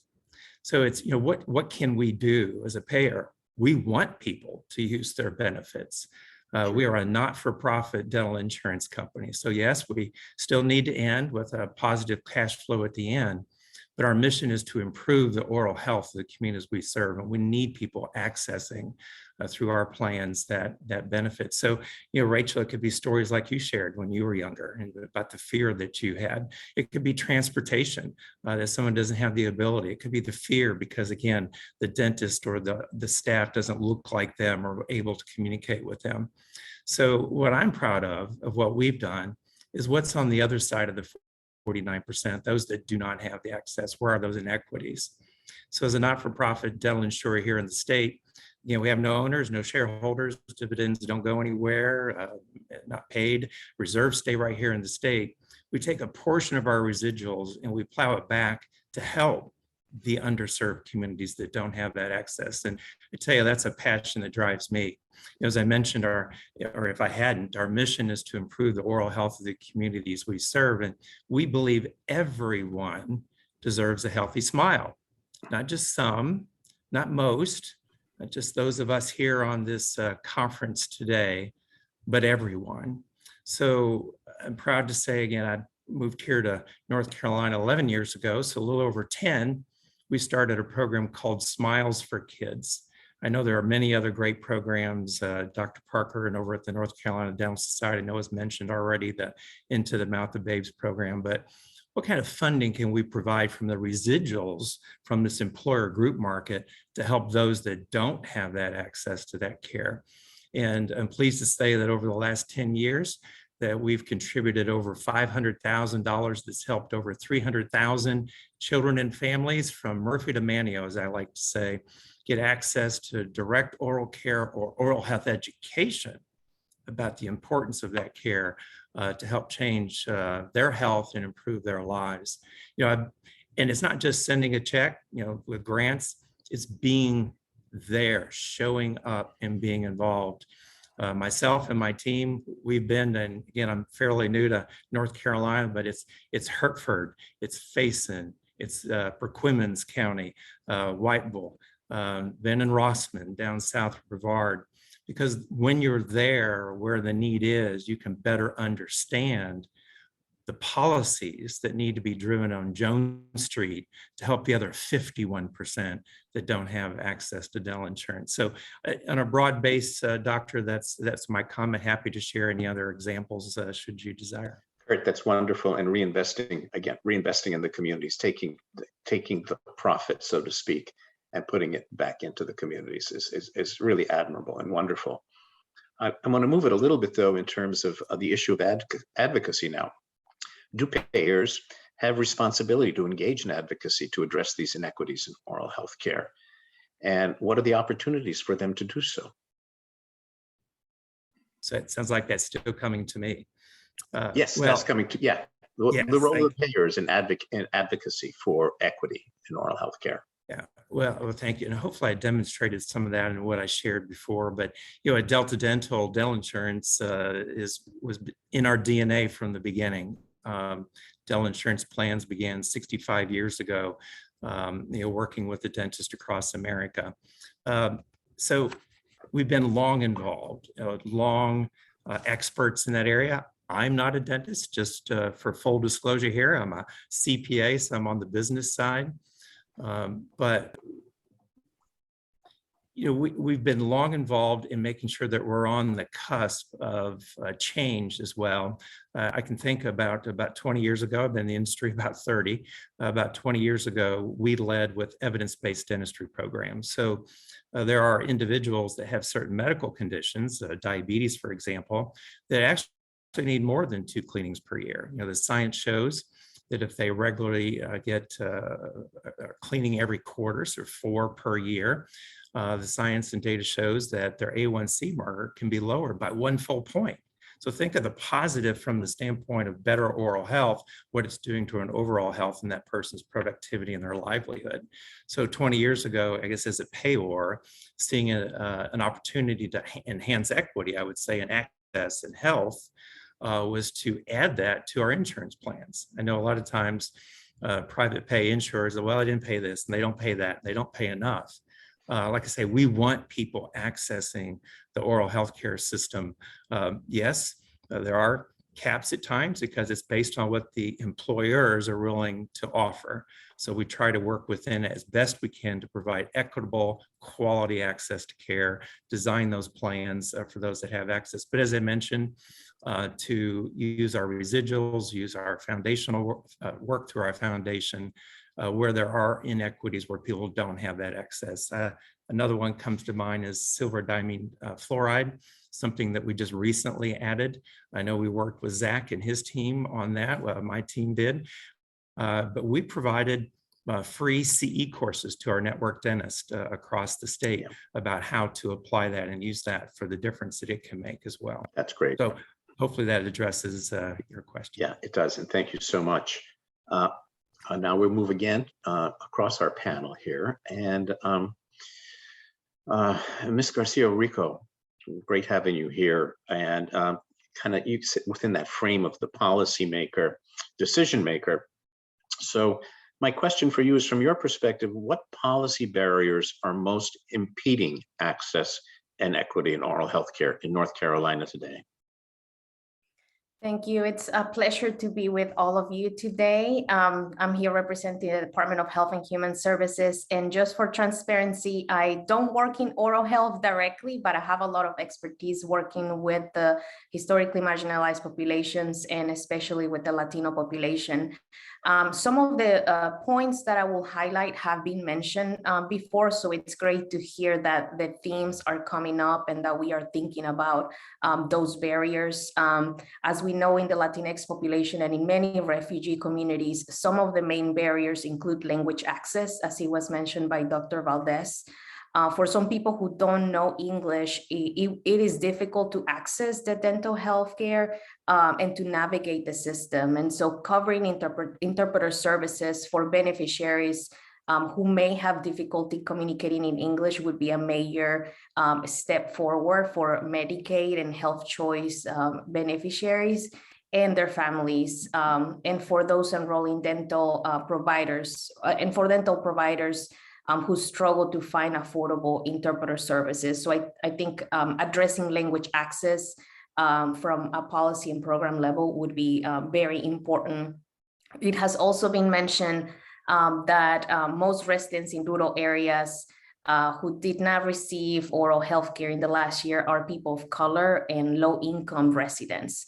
So it is important to be aware that disparities are prevalent due to issues such as social determinants of health, including transportation, as it was mentioned before, the lack of fluoridated water, lack of nutritious food, that does not make a patient susceptible to tooth decay. And so those social determinants of health are really important to address. And those are some of the areas in which the Department of Health is definitely working on. Even before the pandemic, we knew that to improve health outcomes in communities, we need to address those main barriers. It has also been mentioned the lack of insurance. And in a lot of my work in the department and previously working to address the needs of the uninsured and underinsured have been really important. Many times people don't seek care because they are not able to afford it.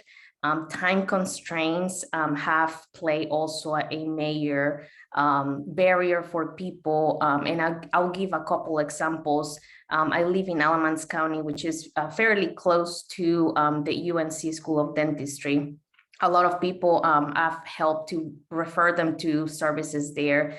The appointments are multiple to address, one issue, and oftentimes the cost, even if it's lower than a regular dental office, it's still a barrier for people. People who are living paycheck to paycheck are not able to take time off from work to make those multiple appointments and drive down and wait. So we need to address not only issues and barriers for people who qualify for Medicaid or other health insurance, but also for the uninsured population. And lastly, it was mentioned that we need more dentists and more dental hygienists around the state. And we need to diversify that workforce, as it was mentioned already before. We know that Hispanic and Latinos among Blacks and American Indian, Alaska Natives are underrepresented within the dental workforce. And studies have suggested that working towards diversifying the dental workforce can increase access to care and improve health outcomes within marginalized communities. And I will highlight that this is a need for not only the dental field, but for healthcare and many other fields in the state. We really need to do a better job of working on the pipeline and making sure that the students that we have already in the state that are bicultural, bilingual, and that are ready to be part of a lot of education systems get the supports needed so that they can actually be successful and graduate and give back to the community in the way that that we need. So I'll stop right there because as it was mentioned earlier, like I can go on and on addressing some of the barriers and possible solutions. Yeah, we all can probably do that too, based on our experience. So this question is a little bit, since we're also focusing, the collaborative is also empowering folks to do work. So how can advocates, people in the community, effectively communicate the reality of what they're experiencing to policymakers to help implement some of these changes? How do you help advocates break through all of the noise that's going on so many issues to like kind of hone in on what's going on with the oral health care delivery system? Yeah, I think it's very important to be connected to reality and to communities that are going through all these different struggles and encountering the barriers, sharing those compelling real life stories of disadvantaged North Carolinians and how they struggle to find affordable and easy and accessible care is a powerful message that we need to continue to share with policymakers. As I mentioned, I think we all have stories that are important to highlight. In my case, I work a lot with immigrant advocacy groups, with a lot of nonprofits who are the main, I would say, bridge between communities and a lot of those institutions. And so giving them the tools that they need to be able to bring those messages up is really important. Preparing them, making sure they know what a lobby day can be, bringing people to the General Assembly, making sure that people have the training they need to speak for themselves and bring those stories back to legislators. And I think, like I mentioned, I'm not an oral healthcare professional, but I think we all know that dental care is very important and can have an impact in other health issues. So I think it's not only bringing those stories of how hard it is to access dental care, but also connecting to what are the outcomes if we don't actually take care of dental health of people in our communities. Prior to my work at the HHS, I worked at a hospital, and we were always looking at ways to prevent those emergency visits that are preventable. And so this is one of the areas in many rural communities, people, who don't have the ability to take care of their dental health end up in the emergency room at the point where, there's nothing else they can do. They can't handle the pain. And so working to connect the dots for legislators, I think it's important, because sometimes they hear issues, but they don't really see the full picture of how, addressing one need is going to actually save in the long run a lot of the cost. And I think that point as well, a lot of times policymakers do care about the issues, but they also want to hear about the economic impact. And so tying those two together for people, not only with the stories, but with the data, it's going to be important so that they have a better idea and understanding of what it means to invest in the community through oral health care. Yeah, great. It's true. I mean, that's my background with a master's in public health. Prevention is what it's all about, and prevention will save lots of money in the long run. But connecting those dots can sometimes be a real challenge for us in the advocacy community, and getting policymakers to know, like, investing upfront to prevent saves a lot of money at the back end. So now we're going to try to get another perspective, and thank you, Ms. Garcia Rico. We'll be opening it up for general discussion shortly. Our last speaker is Dr. Suzanne Mims from the Dogwood Health Trust. Grant makers have played and continue to play a major role in addressing oral health disparities in North Carolina and the oral health needs of the folks in the state. So from your perspective, what is the funder's role in advancing equity in oral health care? Yeah, thank you for having me today. And this whole panel is such a breadth of wisdom and depth of wisdom. So it's really an honor to be here with you all. And I just want to start by saying thank you to all of you who are on the front lines doing this work every day. And I know some of you better than others, but I know you're doing amazing work. And you know, as first I'll say I am new to the foundation world. I have been a practicing pediatrician and administrator through the years. So I have been actually doing some work to seek funding, grant funding on oral health issues, which is probably how I entered this world and how I carry this passion for, you know, as a pediatrician, just, you know, kind of reattaching the head to the body and saying what you all have been emphasizing is how integral, you know, oral health is to whole person health and to the health of our country, our nation, you know, as a whole, both from physical health and that economic health that you just talked about in prevention and the way we spend our money now, just moving it upstream. So what can a foundation do? What can funders do?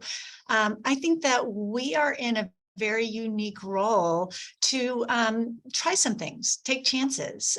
We can fund some of these innovative ideas that actually address some of the barriers that we've heard people speaking to today that prevent people from seeking care in the first place, whether it's related to, you know, the stigma or the anxiety of an experience like we heard. So, you know, just so moving today, how a negative experience can impact, you know, the future of oral health. Thinking about what are people doing to address that, and what can funders kind of try in that space.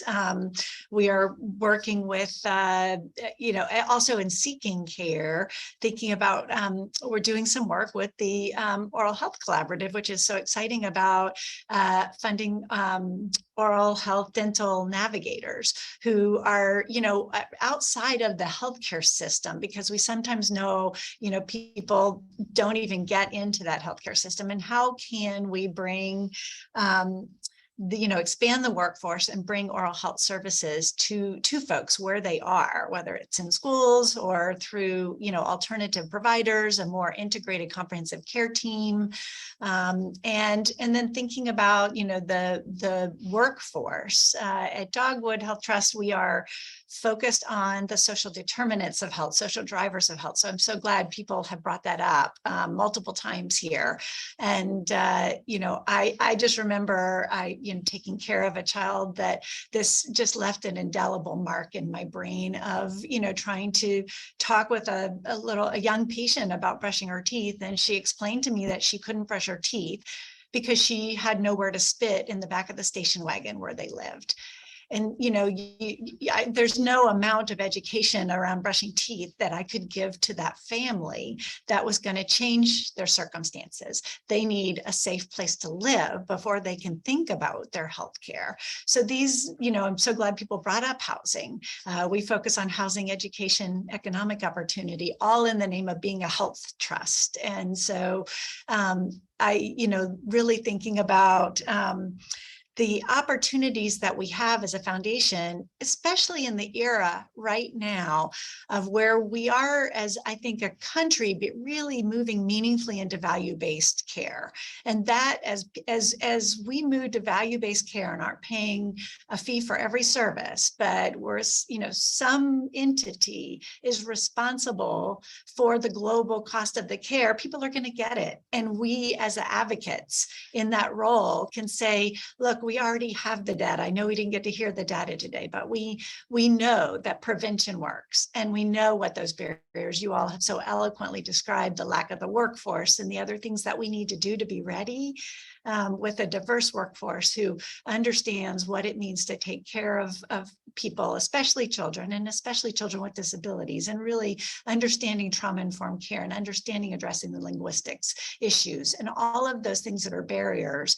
But so if we can be ready, then pretty soon people are going to want to pay for it. They are going to come to the table and say, how do we do this? Because we don't want to be seeing children admitted to the hospital like kids I've taken care of with an abscess, needlessly. So I think that the time is now, and we need to be ready to be there, and really I anticipate a major shift coming.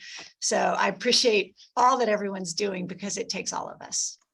And we all appreciate what you all are doing for us too, because the resources to support the initiatives and that are ongoing underway really requires so much help from so many different sources, and grant makers make such a huge difference. I want to ask one question though, and based on my experience with grant makers and some of our very often the intent is we're going to just kind of look at one program and address that and then kind of move on. How can grant maker organizations look beyond one-time programming and support sustainable systems change? Because that, going back to Dr. Fleming's discussion about the systems that need to be changed, what can grant makers do there? That is a great question. And I think it gets to the other things that grant makers do besides just investing dollars. Grant foundations have influence and can convene and can play an important role in advocacy and in policy change. And some of the ways we can do that, we can, do that through what we've heard about, people just general awareness. But I think foundations can also come together and think about how we coordinate our work to some degree, because every time we're thinking about making a grant, we're saying, okay, what's the sustainability plan? And, philanthropy is not a long-term sustainability for anything. It's up in the air. I've been on the receiving end of running, lacing grant to grant, and worried programs are going to close. And so those conversations need to be with the folks who are the ultimate sustainers. And so I always look at, okay, how can we collectively say who's going to ultimately benefit and who benefits financially from the work we're doing? And how do we engage in the conversation early, whether that is Medicaid or other payers, or, just linking all this together so that we're collective, kind of in going upstream. We talk about going upstream a lot, but we're having those conversations not at the end of a grant running out, but at the beginning, saying, if we can demonstrate like actually how to operationalize innovative innovation, well, how will that get sustained? And a lot of times we're talking about new codes or new payment models, and that can be sustained, because otherwise, why are we investing in it in the first place? Yeah, absolutely. Thank you so much for that. And sustainability is so important. I'm finished with my direct questions for each of our panelists. So I'm just going to throw one out. It kind of came up in discussions in some of the comments you've all made. The issue of value-based care. Who wants to talk about why and that can make a huge difference in oral health care and the oral health care delivery system? Because right now, what we have got is a commodified system of dental care. It's a commodity that you're buying and purchasing a product. I'm buying an implant, I'm buying a cleaning, I'm buying an amalgam filling, I'm buying Invisalign. They're products that are for sale. How do you all see value-based care perhaps impacting that commodified system of health that we have right now in oral health care? I'm opening that up for anybody who might want to jump in on that crazy question. Lou, it looks like Rachel has raised her hand. Oh, Thank you, Zach. I told you I can't multitask, so thank you for doing that. Yes, Rachel. Hi, I just kind of wanted to bring this up. We don't really talk about the difference between Medicaid patients, self-pay patients, and private insurance, but the experiences of all of them are very different. I have been all three of them. I currently have Medicaid because of the pandemic and having COVID 2 years ago. So, and I haven't been dropped yet. So I continue to have Medicaid unless North Carolina passes Medicaid expansion, and then I won't lose my coverage. But as a private insurance patient, I was always treated very differently, always seen very quickly. Yes, ma'am. Thank you, ma'am. Anything I needed would be provided. I was being treated very considerately, I will say. As a self-paying patient, I was annoying. I didn't have questions answered. I had the "why are you here" attitude, not great that you're taking care of your dental care kind of thing. I was treated as a nuisance. As a Medicaid patient, depending on where I go, now the dental practice I have now is very amazing with Medicaid patients, so I don't want to put them down at all. But I have had different experiences as a Medicaid patient in the past, as far as how I was treated. You kind of get that treated like a nuisance kind of thing. You get talked down to. It's almost as if because I have Medicaid or my children have Medicaid that I must not be educated and that I must not know anything. And it's almost like scoot you along as fast as you can kind of thing, like it's a problem to answer my questions. So for me, I have been treated very differently depending on the insurance I have. But I know as a mom, when I go in there and assert that, hey, my children have autism and you will not treat me any certain way, I'm not treated that way. And I get treated as, oh, well, hello, Miss Bradford, how can we help you? What can we do to help your son? Instead of, why are you here? And what do you need? Kind of attitude. So for me, I've thought very differently about how people are treated, how services are offered, based on the type of insurance you have. And for me, I don't understand what the difference is. If you're getting paid, you're getting paid. If you're in a profession that you love and do, why would you discriminate based off how somebody is paying for your services? But I know for me, depending on the type of insurance I had, would be dependent on how quick I got an appointment, how I was treated, when I was seen, what I was offered, and how I just felt as a person and wanting to come back. Yeah, you're taking us to a whole different place of discussion here, and in a very broad sense of the issue of purchasing healthcare. It's as a product, and depending on your purchasing power, it's the kind of product that you can get. If you don't have the cash, you can't buy it. It's the way it works. But we're not having that discussion today. That's not what this panel is about. Unless somebody, as Dr. Mims, I see you trying to say something. So just go ahead, like right in there.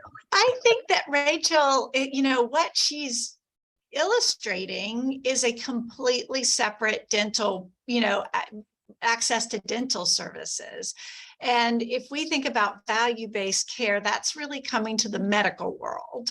And, somehow we have to put the mouth back in the body and say that this is all, as we're keeping people healthy, the idea of value-based care is we're going to pay for health and not for sick care. And so as we kind of come to health, treating health, somehow we have got to bring the oral health world providers in with the medical providers, because we can't keep these separate worlds. And that's, I just don't know how we get there without putting it together with, and, maybe there's always a cottage industry of dentists that are outside, but we need to get some care, some good quality care that we've been describing, of providers who understand, the history of blame and shame, and we're not going there. And to be effective, we've got to address all this, but it has to kind of come together. And I think Rachel's point is she's been through a dental, insurance world, dental care separate from her medical care. And I don't know how we do it if we don't bring it together. Yeah, thank you. Great. Grantmaker is going to make a major role in that, by the way, that effort. Amadeo, I see you shaking your head. So do you have anything you want to throw in on this conversation? And yeah, Dr. Means, I think she's talking to me like if I'm like speaking my mind. So, you know, whenever, even as a dentist in a healthcare center community, we feel so silo, you know, from the whole system. And it not only goes with, you know, interprofessional collaboration, but in the billing aspect, you know, we have to hire a whole billion people just to help us do our own documentation and billing. So I don't know. I'm not well versed enough to know or to comment if this value-based care will make any difference.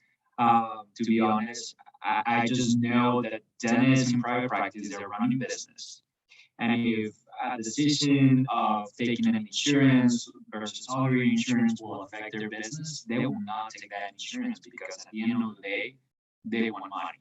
You know, they're running a business. One thing that is very important, no matter what insurance is or not, we have to take care of everyone the same way. And again, we teach that to the residents. But they have to create, with the current system, they have to create a sustainable financial model, right? There's nothing wrong if they want to pay their student loans because they have a lot of student loans they have to pay. There's nothing wrong if they want to buy a nice car or a nice house. You know, we all aspire to some of those things, but there's a lot of wrong when you don't take care of the community that needs you the most. That's when the problem is. And if we can find a balance where, you know, you take care of Medicaid patients, you take care of private insurance patients, self-pay patients, any type of sliding scale patients now we have, that's when you progress financially, but also in the healthcare in the community. So if it's value-based care, if it's fee for service, whatever model it is, you have to be financially sustainable. And I think Kurt will agree on that with me, but you have to be able to pay your bills and pay your people. Yeah, no, perfectly. I was in private practice and I completely understand what you're saying. It kind of takes us back to Dr. Fleming's discussion about the different levels of racism. And we're talking structural stuff here. We're not talking systemic stuff. We're talking structures and how the system has been set up. Dr. Bryan? Oh, yes, Kurt, absolutely. This is an open discussion, please. Yes. If I could, and I'll be very brief. So, and Dr. Mims had made a comment too, which I'd agree that, you know, to tell you, I don't know what it looks like now, but I will say change is coming. You know, usually in dental insurance, it follows the medical model a few years later. But at least, again, from the private employer market, they're demanding data as far as the value, the outcomes, the quality of the outcomes. You know, we see more about even quality surveys of care that other insurers are providing. I know it's something Dr. Parker and us have talked about, you know, that we need to all be at the table to figure this out together. There shouldn't be one side versus another side, but coming together to figure out how we best measure quality and outcomes, because not just private payers, but even the government funders are going to demand answers to the value of what the payment, what they're paying for the totality of that care. Yeah, again, it goes back to the structures and all of these different entities that exist out there. You've got the payers, you've got government payers, you've got private payers. Then you have corporate structures. We don't even want to get into Colgate and I'm not even going to get into the manufacturing community. And then you've got the advocates. So everybody's got to come around the table together and sit and try to figure this out. We can't do it on our own. Dr. Bryan, have there been any other questions that have popped up or comments that you see that we might want to emphasize at this point in time? Because I've just been watching things pop, but I haven't read anything at all. Sure. I think that, you know, the general consensus is building this together. Back to what folks have already mentioned, it's really important to just really underscore a couple things. The change is coming, right? We've all heard different perspectives talk about change is looming. It certainly is. And I think the more that we do acknowledge that we cannot impede the change, but to come together to build the solutions collectively, which includes ensuring that the consumer or the community member is centered. The voice of those that are impacted by all the issues, the upstream barriers we've talked about, need to be a part of the solution, in terms of building that with the advocates, with the other organizations. Authenticity is really important, obviously, to the collaborative, and is important to our partners in our coalition. The other piece I want to emphasize is the need for transparency in data. So sometimes we often talk about, well, this is the issue, this is the solution, but we don't have a data system in place in oral health that may be as easily accessible as it is in other sectors of health. So as we're thinking about bringing oral health into, as Dr. Mims put it, the mouth being included back into the body, that goes for mental health as well. So all the different, sectors coming together, we need data. And currently there are concerns and there are issues with folks not perhaps wanting to be a part of that exchange. And I think that that is a miss for us as a whole. So if we don't have the data to make informed decisions on, sometimes those decisions are based on reactivity or emotion, not based on fact. And so what we want to do is to continue to elevate with all of you at the table, what are the objective, evidence-based, data-driven decisions that we could bring, or solutions we could bring forward to policy and decision makers as we think about transforming our system. It needs to start further upstream. I think that is absolutely critical, and what we've heard over and over again today. So the social drivers of health, the social determinants of health, we're often so far downstream looking at just the service. Well, people aren't accessing the service because of all the upstream barriers, right? And Dr. Mims, your story really, really touched me, talking about the family, living out of a bus. Those are not uncommon stories, you all. They're not uncommon. But what we don't do is we don't elevate and hear them enough. And I see the issue, right, as not really being as connected in a community of those that are impacted as decisions are being made. So all the agencies represented today, all the different associations, I urge all of us to really ensure that we live into, as Dr. Fleming had mentioned, doing the work, not on a day to celebrate, but every single day, and doing it together. It's all going to happen if we do it together. Addressing the value-based care question, it's a lot for us to cover in today's session. We have a couple of additional items before we wrap up today. But I will mention NCUHC does offer a separate session on value-based care, and happy to follow up with anyone that's interested. Happy to do that as another webinar. We can record that and offer it on demand. Do we have all the answers? No. Are we following the trends that are happening nationally and pulling out what is working and really analyzing what's not working? Yes. Have we built a transformative coalition that's going to work and really analyze different types of models? Yes. Many of you are at the table for that already. And so I want to just offer this, as we build our coalition, we build it based on trust, authenticity, and transparency. We have always lived into that, at least under my tenure, and that's very important to me and the team. And so we expect the same thing from everyone else, and we hope that folks are really excited, to go on this journey together. It's going to be a journey, but I think if we don't do it collectively, it's going to happen anyway, and it may not be designed in a way that does center community need. So I'll leave it with that. Lou, in terms of questions, I didn't see any that you haven't touched on or the panelists haven't touched on. Well, then I wanted, at that point, I'll just say we're right on time at 12:03.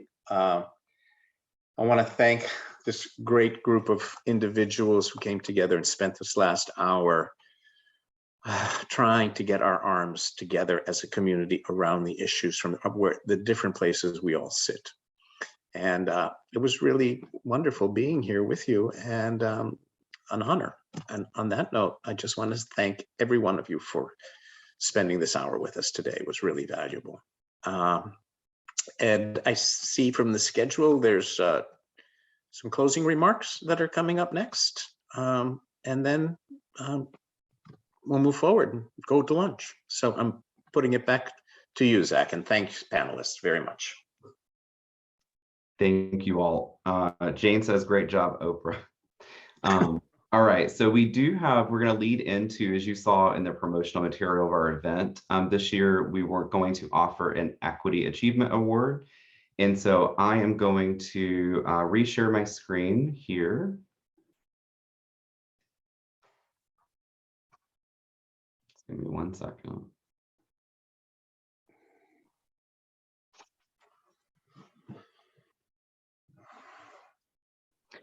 All right, Crystal, so I'm going to turn it over to you to talk about the Equity Award and the winner this year.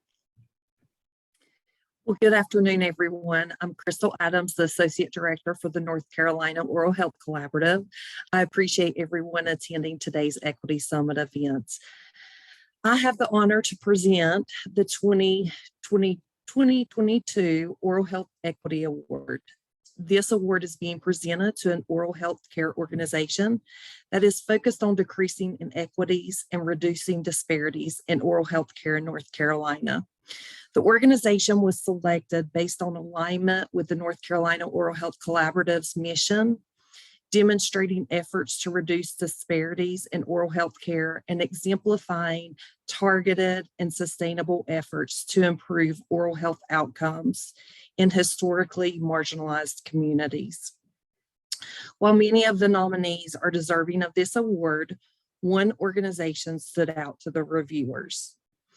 The recipient organization has identified equity at the center of its mission to achieve the highest level of individual and community health through collaborative action. In 2022, they joined a growing number of national public health departments and municipalities in identifying racism as a public health crisis.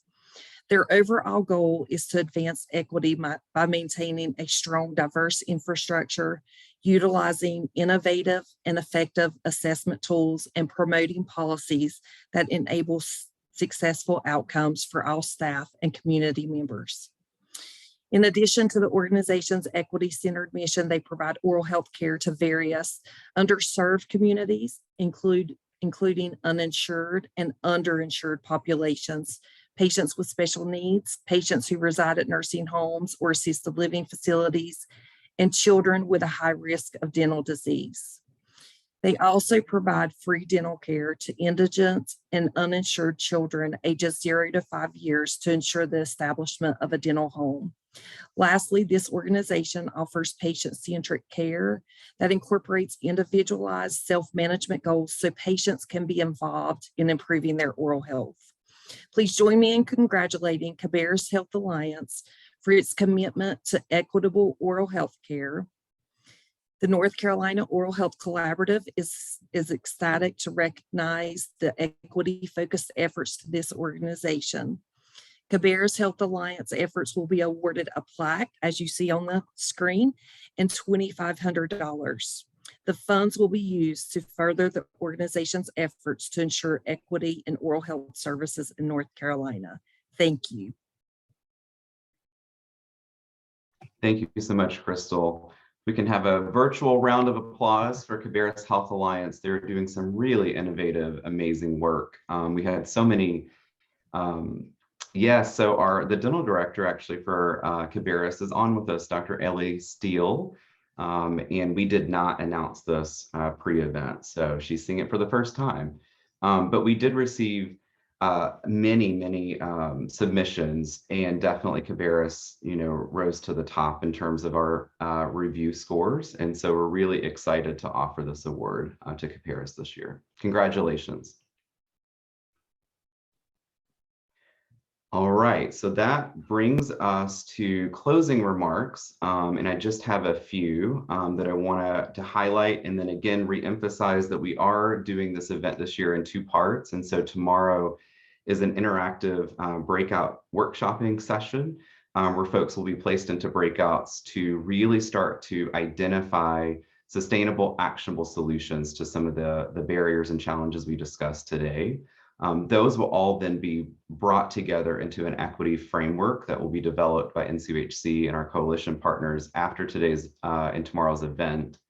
And then from there, that will serve really as our guide moving out of 2022 and into the next year around solutions that we have collectively identified that we want to hold ourselves accountable to. So I definitely just want to say today was an incredible motivating discussion. I hope you guys would agree with that statement. But as we wrap up the event, and on behalf of NCOHC and our entire coalition of partners, I just want to thank our speaker, Dr. Eleanor Fleming, again.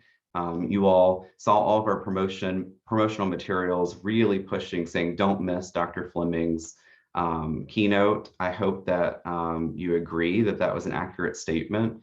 She is a powerhouse. She is so willing also to connect with folks after and really serve as a resource. She's on many different national platforms. So please seek her out. Maybe not on Instagram, as she said, but on Twitter. So we'll make sure we put her Twitter handle in the wrap up of the event today, materials that go out to you all. And I just want to say no less, to the panelists also for their contributions and their willingness to provide their perspectives and being vulnerable in doing so. I really am so impacted and appreciative of the time that you spent with us today, but also really what you said. I think that there are so many key nuggets that we can take away from today's conversation from all of you as we think about building actionable solutions.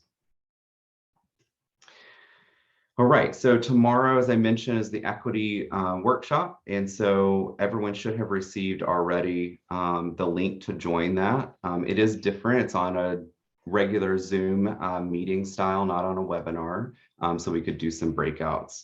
I hope that you will consider joining us. I think you'll find it very interactive. We have some really good material to walk through and to gain more insights from all of you as we collectively build this new system that we've been talking about. So I'm going to put in the chat just the link. If you have not signed up and you want to, you can do so by following the bit.ly link in the chat. Other than that, we are going to end just a few minutes early. I am going to send out the slides of the state-specific statistics that we did not cover today. And please do reach out if you have any questions. You will see many of them again tomorrow during the workshop session. So please join us. And other than that, we will give you a few minutes back in your afternoon. All right, everyone, take care.